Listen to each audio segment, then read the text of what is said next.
What's up everybody? Welcome back to the channel. I'm Jen, and in today's video, I will be creating a functional wall clock out of concrete.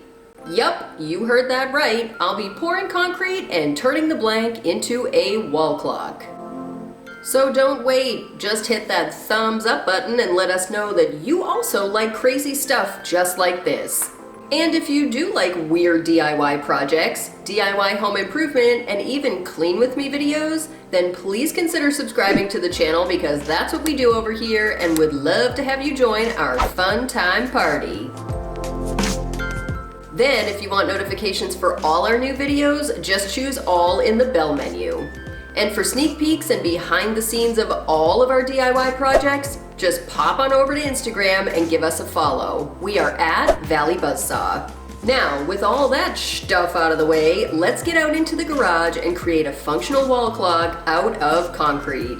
For this project, I'm moving away from my usual fast set from Quikrete and giving this rapid set Cementol a try. It's also fast setting but requires a bit more work, which I'll talk about in a minute. I also need hot glue, a tape measure, water, petroleum jelly, a clock mechanism, and this 7-quart oil pan I picked up from the Dollar Tree. I start out by measuring the clock mechanism shaft to make sure I have something big enough around to block out the concrete when pouring. Turns out, a hot glue stick is the exact right size. I cut it down to a height taller than the planned thickness of the clock. Quickly coat the outside of the glue stick and the pan, but around the center. Then I attach the stick to the center of the pan with more hot glue.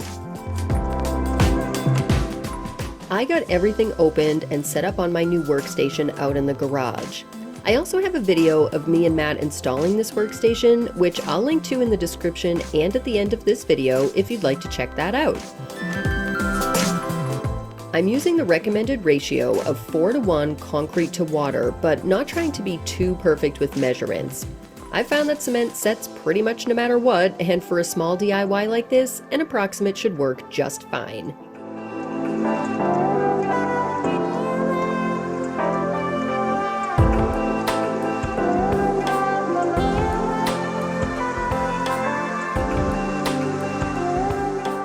I vigorously mixed for about a minute as recommended.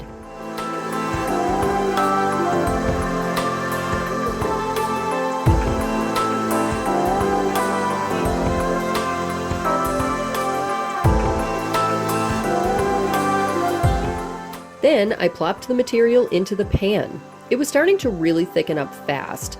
Using my silicone spoon, I pushed the concrete around until the pan was covered about evenly. Then I spent a few minutes tapping the sides to release bubbles and level out the top.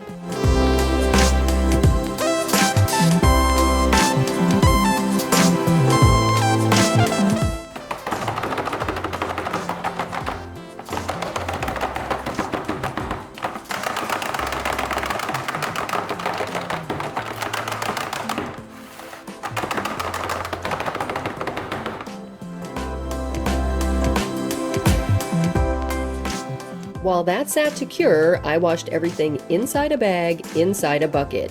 I've talked before about why I do that, and I'll try to remember to link to that video down in the description.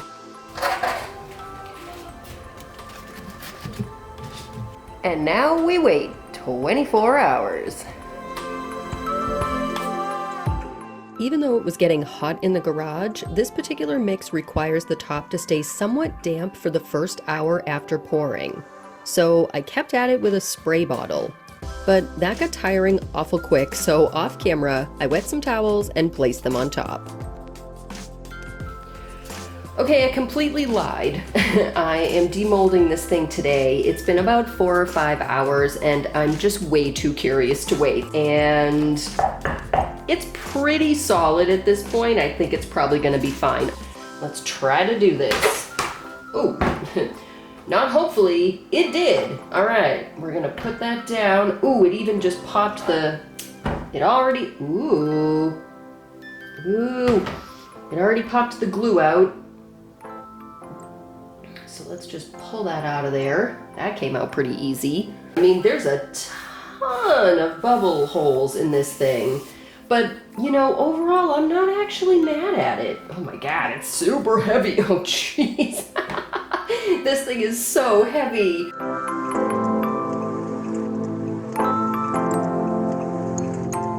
Before I go crazy with this thing and paint it and sand it and get it all kinds of great, I need to first make sure that this clock mechanism is gonna fit to begin with.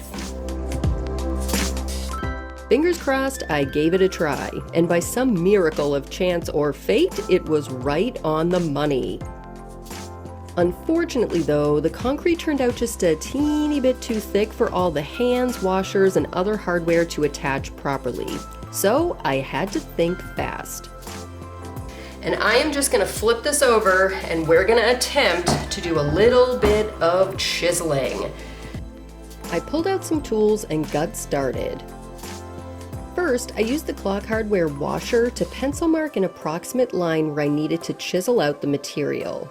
Next, I grabbed my utility blade and stayed as close to the pencil line as possible, scoring along it so I'd have a small indent for the screwdriver to rest on.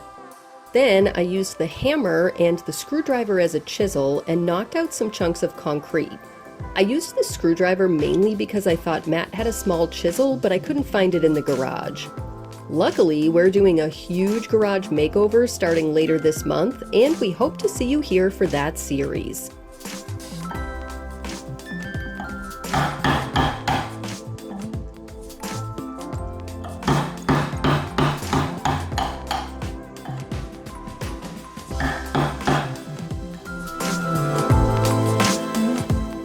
The method worked just fine, and I was able to knock out pretty much exactly what I needed to get the hardware to seat properly. I'll never be able to get it perfectly flat and level, but I think that is pretty darn good. Next up, I painted the whole piece with one of my favorite flat paints, Rustoleum Chalked in the color charcoal. I gave the whole thing 2 full coats.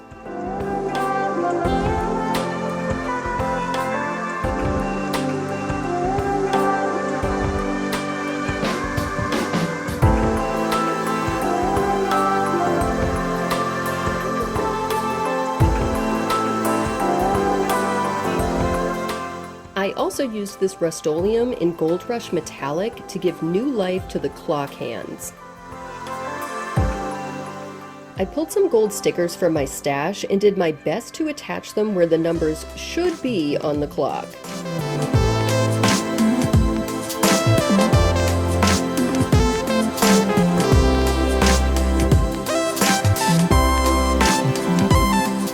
After the numbers were pressed down, all I had left to do was attach the hands, and this DIY was complete.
I am so stoked with how this DIY project turned out, but I would love to know what you think. Is this something that you'd put an anchor in your wall for in order to hang out? Let me know down in the comments. Now, if I did do this project again, I would do a few things differently. First, I would vibrate my hand sander along the side of the pan or the table in order to release even more bubbles. Also, I might consider hollowing out an area in the back of the piece so that the mechanism can just seat in there as opposed to sitting on the top surface so that it sticks out so far from the wall. And finally, I would likely build up that hot glue on the front so that it could create the recess so that I wouldn't have to chisel with a hammer and a screwdriver. But other than that, like I said, I am super stoked with how this came out, and it's already hanging up in our hallway. Don't forget to give the video a thumbs up before you go. And also, please consider subscribing if you haven't done that yet. Then choose all in the bell menu for notifications about all of our Friday and sometimes Sunday posts. Oh, and just a quick FYI, YouTube kind of messed with the upload time, so I can't guarantee that we will be up at exactly 6 a.m. Arizona time anymore. It could be closer to 6:15. Just wanted to let you guys know. But we're still posting sneak peeks of all of our projects over on Instagram, so you should come on over and follow us there. Links to everything will be down in the description below. That's it for this video. Thank you all so very much for watching, and we will catch you in the next one. Also, one more quick little thing that I just wanted to briefly touch on for you guys. If you like the Wild Things shirt that I'm wearing right now, I bought this as a way to help support the Appalachian Wildlife Refuge. They work in conjunction with a cause that I am very passionate about, which is Wands for Wildlife. You can follow them over on Instagram or on Facebook. I follow them and love what they're doing. They take old mascara wands, you send them in cleaned, and then they use them to help rescue wildlife. It's a cause that's very near and dear to our hearts. We absolutely love to support wildlife as much as possible, and with, you know, paving over paradise going on all the time, anything that we can do to help to restore nature and help keep our animals, our wild animals, protected is something that I very much support. So if that's something that you guys support as well and you'd like to check it out, I will leave links to the Appalachian Wildlife Refuge and Wands for Wildlife down in the description below. Highly recommend you guys go check them out. We're not sponsored or affiliated with them or anything like that. I loved the shirt and I love the cause, and I thought I would share it with you guys today. Thanks. I lied. Tapping out the sweat stash again. Yeah, well, that's not the right clock to look at. Thanks. Anyway, so funny side note about this, it's sticky, but when I poured this concrete, this took a lot longer to cure. The exothermic was happening for a long time on this, and the glue actually felt like it was starting to melt. A functional wall clock out. Clock? More talking problems. All right, I'm gonna take this out to the slop sink. Sop and water. Yeah. Yeah. But also, we're still I should just Charlie Brown teacher it the entire video sometimes, I think. So you guys can come right on over and, no, I just do this too much. Just as a side note, if this doesn't work, I'm gonna have to re-pour. So if I really want a clock. And, oh, today, that's the keeper. You like how much bronzer I put on? You can totally tell by the ridiculously different color than my face and my arms are. Whatever, that's why I keep myself mostly down here most of the time.